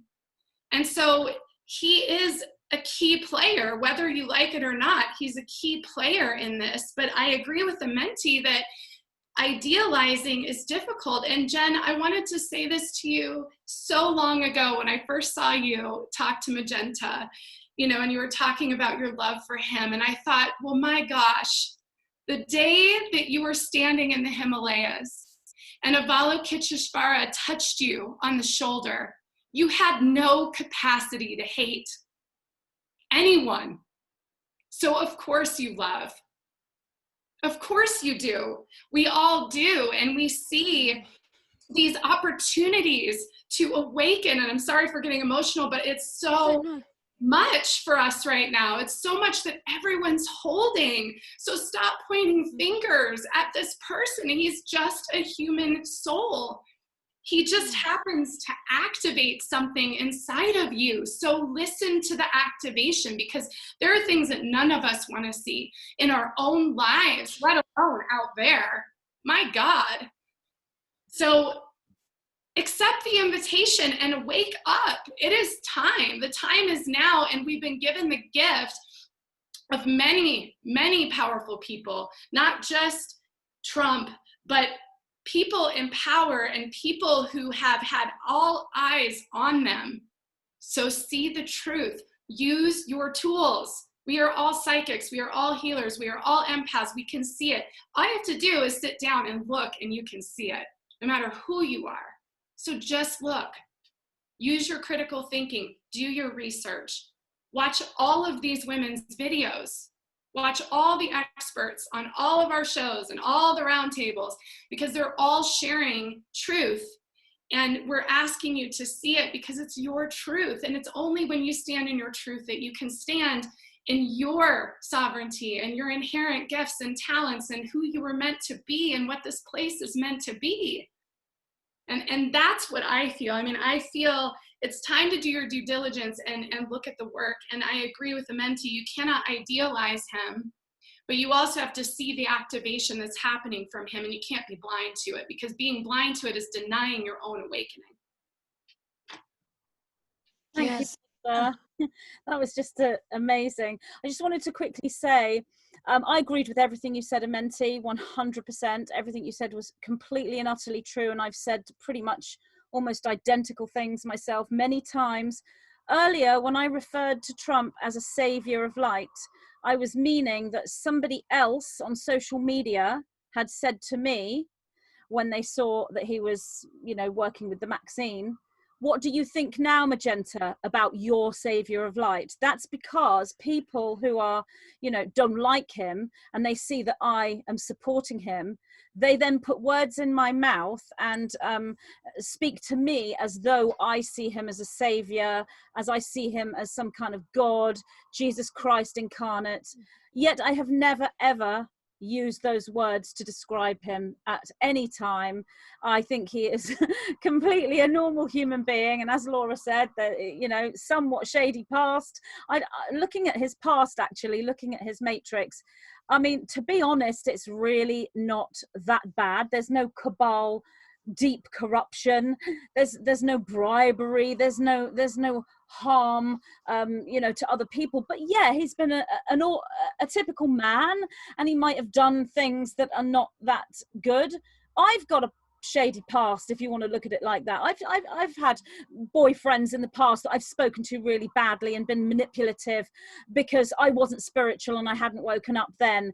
Gosh, if you'd known me in my 20s, you'd all hate me and think I was really spoiled. And so what I'm saying is, his past is, I can't see anything that is of the level of the cabal. It's just not there. but yes, so I do see him as a flawed human being who is going through a path. And I also feel, and this is why people, I think, mistake me for calling him a savior. He was born to do this job. He was born to be president of the United States in this awakening moment, 2020, and he was trained from birth to do this job, just like the 5 of us were trained from birth to do what we are doing, and just like every starseed was trained from birth. So yeah, just to pop that in perspective. But Laura, I'd like to ask you, talking about the election and everything that's supposedly coming up, and obviously Lisa is seeing something similar to me, is there an astrological reading that can be done on the election time frame that would perhaps give us a clue as to what is going on at that point? Or can't you read astrology like that? I mean, can you read an astrological time rather than a person, if you know what I mean? You also mentioned earlier the other sign that begins with O, Ophiuchus or Ophiuchus. Ophiuchus. Yeah. I just like to say, Laura, that the 9 have been telling me for years that the true astrology is the 13 sign astrology. Yeah, and it's very significant. So as of 2010, when the sun started to move through this 13th sign, it actually is right where Scorpio and Sagittarius meet, and it kind of overlays like there. So when you look at like Scorpio being ruled by Pluto, Pluto being death, rebirth, alchemy, transformation, moving through the purification energies of the ether in the 13th sign, and then coming out as the Sagittarius fire sign that's all about Jupiter, expansion, and higher wisdom. The 3 major conjunctions that we've been dealing with since December, January, but all throughout 2019 has been the Saturn, Pluto conjunction also with Jupiter. So when we look at the Jupiter part of it being amplified when the Sagittarian energy comes around, this is going to be, and with the fact that we're going through the Lion's Gate, there's a really, really huge opportunity that we're going to be like the rising phoenix. We're going to be just really cleansed of a lot of low vibration. So awakening for some would be wrapping your head around conspiracy facts, and that's a part of it, yes, because that helps to deprogram a person. But you know, if people still are having a hard time with that part, it could just be this major purification of the heart energy, moving out of the lower mind into more of the wisdom body, more polarity integration, more heart connection with the mind and the ego. And so there's a huge opportunity coming out of Lionsgate with these conjunctions. So if we look at the election, that's kind of why I feel like it's delayed, because we need to complete that. So even though there's like, regardless of where adversity comes from or where it's rooted in, it has the potential to catalyze us into a great awakening. So whether COVID is a bioweapon or whether it's whatever, it doesn't, for me, sometimes matter so much the source of it, even though getting to the root of it is extremely important. But sometimes getting to the root of it is to drop the storyline and to understand that all these catalyzing things and all these adversities are actually pushing us into the most profound transformation ever. I mean, this window period has been prophesized on an astrological level. Everything, you know, is this cosmic and earthly event that we are participating in. And the more conscious we are, the more we're going to benefit. The more distracted and interfered with we are, the more we go into the AI and the media and the mind control and the social engineering, we lose these precious opportunities. So it's all like it's all encoded in us. It's all encoded in the alignments that this particular year is where we need to let go of the old paradigm. And that's the Saturn-Pluto conjunction part. And in being able to let go of the old paradigm, including the belief systems and traumas and dark cycles of history. And this is why we're seeing people struggle though. But if we're able to do that, that transformation is huge. But what happens with Pluto is people get lodged in the birth canal. And instead of being able to kind of like blossom and rise like the phoenix, it's almost like they're stuck in the cocoon. They're afraid to rebirth. They don't really know how to embrace the mystery. They don't understand the larger picture well enough. They're confused about who God even is because of religion. They don't know what that their junk DNA is made of. And so the Pluto cycle for them is a lot harder. And that's where I feel our immune systems are most compromised, is when we hold on to something toxic, when it's time to let it go, that's when we get most sick. Every time I've ever gotten sick in my life is when I couldn't get over an ex-boyfriend, right? So that's when my body shut down, because I was holding on to dear life. I didn't want to let that person go. I was crushed. And I knew deep down that life would be better if I just could, and I'd meet something better. There's greater things in front of me, but I was just too traumatized or just too young. I don't know. And so that's what I feel like on a collective level we're dealing with, is that people are so afraid to let go of their belief systems or the reality they thought they were in. And so it's really compromising their immune system. So whether it comes from a bioweapon or wherever, there's a vulnerability and a weakness that we need to address so that we can begin to raise our vibration, step into this transformation, and be in a dimensional level of awareness that can transmute and alchemize anything, whether it's a dark weapon, a bioweapon, nanites from chemtrails, anything. It's like we're just getting stronger and stronger as we speak. And so a lot of people are really struggling with this. So I think, around election time, it's not so much about what are happening on those dates. I mean, Mercury, a lot of planets are going to start going direct because they've been retrograde. I think whatever needs to happen to hold space for the global transformation will take place before we make any contracts with the wrong people that would harm us. I think spirit holds dominion here over physical matter, particularly with the 13th sign, with all these activations that are happening, and whatever is going to unfold is going to be in our best interest so that we complete this growth period. We can complete this growth period and be more conscious of what we're doing when election time comes, so that when we make these agreements, we're in a more advantageous place. And so this is what's so important right now with the Lionsgate and how we're assisting others, is to help us, rise and complete this transformation. Because without that, people being lodged in the birth canal and the fear that it creates means that they're going to rebirth through somebody else's narrative, through somebody else's intent, through a artificial timeline construct that isn't theirs, because they're not allowing the butterfly to be released. Instead, they're saying, I don't believe in the butterfly.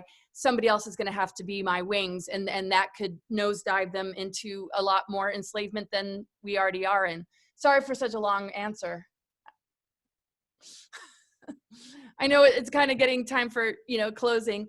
But yeah, so that to me is, it's a process. It's not just like a certain alignment. And and I don't know what your thoughts are, but it's something that's been playing out for a long time, and it's not over until it's over. It's like, however long that transformation takes is up to each individual. But the most important thing is that we learn to fall back on ourselves and trust ourselves, like the trust game. It's that we are so strong in who we are that we don't have to rely on anything outside of ourselves. And we learn to trust ourselves. And when we learn to trust ourselves and we're in our authentic frequency, we can see through lies and distortions and BS. And that's the most important thing, because once we learn to fall back on ourselves, that's when we can begin to rise. If we don't first know how to do that, then something else is going to run our being and our consciousness for us. And that's the biggest danger. And that's what we have been doing. And these are the lessons that we're facing, is we got to stop that. I mean, the adversity is striking so that we can break these patterns of epidemics and pandemics and attack on the human race. This is our chance to say, wow, I get it now. This isn't going to happen this time around. So this has got to be a big breakthrough for the whole collective. And so that's what I worry about with the awakening, is that people are getting so entangled in the information part of it that we're not allowing the organic flow to move through our beings to put us in a better place so that we can handle these low energies and constantly like harmonize them and bring so this gateway and what was shared in the very beginning is so important. So I hope people will listen again and really take it upon themselves to prepare, because everything that's unfolding is based on how the collective conscious is steering this ship. And of course, we're all sovereign individuals. We're not all at the mercy of one another, but this is an unbelievable opportunity. Thank you, Laura. Wow. So Lisa and Amenti and Jen are all doing ceremonies. What's your plans for the Lionsgate, Laura? Are you doing something? I might just jump on board whatever you guys are doing. I've been, I was just going to probably go out on the water. I'm probably just going to go sail and maybe find a place to anchor the boat and just meditate and see if my devices can connect to some of the stuff that you guys are doing. I don't think I'll be creating anything, but I want to share all your links and make sure that everybody knows where to find you all. And I just want to just really be in my heart space and connect with what you guys are doing. And I'd like to hold space for it, you know. Oh, no, I'm actually doing a talk. Oh, you are? On August, yeah. So it's a half hour, 45-minute event. It's called Red Pilling the World. So yeah, I'll put that in the description of this video for people. Cool. Yes, I forgot I am doing something. Isn't that awesome? Yeah. Just to let everyone know that my meditation will be at 20:20 p.m. UK time tomorrow, which is 10 minutes from now. So it's like this, around this time it will start, and we'll have starseeds from all around the world gathering. It will be really, really powerful and amazing to activate our feline DNA and the royal marriage codes within us of the lion and the lioness of Zion, the What about promised yours, land. Lisa? Where can people find your ceremony? Yeah, so ours is actually going to be today on 8/7 at 8 p.m. Mountain Daylight Time, and you can find that at my website. The easiest place to go is just to lisamgunshore.com, and there's information on there, and we'll be doing that tonight. So, Thank you, Lisa. Amenti, where's your ceremony? Where can that be found?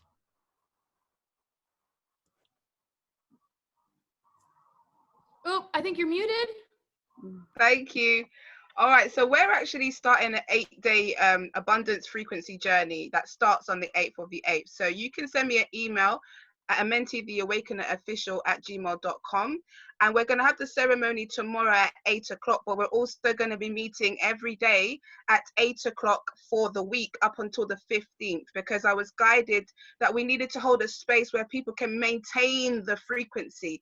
And so we're going to have different master classes around helping people to just maintain the frequency of sovereignty, abundance, tapping into your soul light. But it's about creating a container to hold that frequency for that 8-day period. So you're more than welcome to join us. It is free as well. So you can just send me an email and I'll send you the link. Sounds amazing. Yay, so awesome. It's been so wonderful to spend time with all of you, and it's so wonderful to meet you, Lisa and Amenti, and I look forward to creating more. And I love you all, and so awesome to see you guys again. Magenta and Jen, I follow you guys, like been seeing all your photographs, just like, oh my gosh, I wish I was there with them so much. But I felt I was. Yeah. What's that? With us in I wish spirit. you were there. Yeah, I felt like I was there though, totally in spirit. Yeah, totally, So, totally. oh, cool. Well, anyway, thank you for joining us, everybody, today, and just have an incredible Lionsgate, everybody, and just really integrate it, and feel real assured in yourself that we are made of everything that is necessary to gain ultimate victory on this positive ascension timeline. So never forget who you are, everyone, and we're here to remind each other. Much love. Much love. Thank you, everyone. Thank you, everyone. Please share these videos. Thank you. Bye, beloveds. Bye.